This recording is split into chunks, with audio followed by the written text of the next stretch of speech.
Ya, saya banyak sekali perlu dilihat sekali ini. Lihat kiri kanan. Oke, kita lanjutkan cerita Salman yang kemarin ya. Bagaimana akhirnya sebongkah batu besar menghalangi proses pembuatan parit dalam perang Khandak atau perang parit gitu ya di Madinah.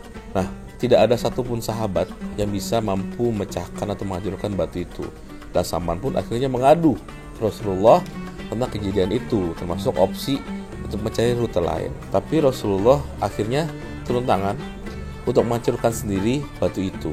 Dan disitulah nanti akan terjadi peristiwa bagaimana tabir gaib masa depan umat Islam itu terungkap. Di depan batu itu Rasul membaca bismillah sebelum akhirnya menghantamkan pacul yang dibawanya ke arah batu itu. Pada saat itu batu pun itu pecah, terbelah, dan muncullah percikan api yang menjulang tinggi sehingga cahayanya memenuhi kota Madinah. Rasulullah pun membangkitkan takbir, Allahu Akbar, seraya berkata, aku telah diberi kunci-kunci Persia. Aku melihat cahaya dari istana-istana Hiyarah dan kota-kota Kisra. Sungguh aku melihat umatku akan menguasai semua itu. Lalu Rasulullah pun melakukan pukulan yang kedua, menghantam batu itu untuk kedua kalinya, dan kejadian yang serupa pun terjadi. Muncul percikan api yang cahayanya kembali menerangi kota Madinah. Rasulullah kembali bertakbir seraya berkata, Allahu Akbar, aku telah diberi kunci-kunci Romawi. Dari istananya yang merah aku melihat cahaya terang. Akhirnya setelah pukulan ketiga, batu besar itu pun hancur berkeping-keping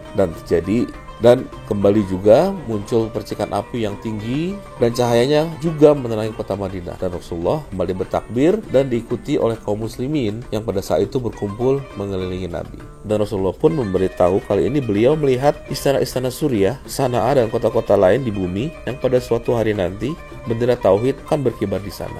Pada saat kejadian itu Salman berada di samping Rasulullah dan menyaksikan bagaimana masa depan kaum muslimin. Salman masih hidup ketika kabar gembira itu akhirnya menjadi kenyataan di kemudian hari. Salman melihat bagaimana penaklukan kota-kota di Suriah, di Yaman, di Mesir, di Irak, di Persia, dan dia juga menjadi saksi bagaimana Islam bergema di seluruh penjuru dunia. Oke, jadi itulah bagaimana kisah hidup tentang Salman Al-Farisi, seorang pemuda yang rela menempuh perjalanan dari Persia ke Arab pada waktu itu ya, dengan berjalan kaki untuk mencari kebenaran yang hakiki dan akhirnya menemukan Islam. Nah, itulah Salman Al-Farisi. Karena Salman berasal dari Persia, maka dia bernama Salman Al-Farisi. Kalau dari Betawi, dia jadi namanya Salman Al-Batawi. Kalau dari Banten, namanya jadi Salman Al-Bantani.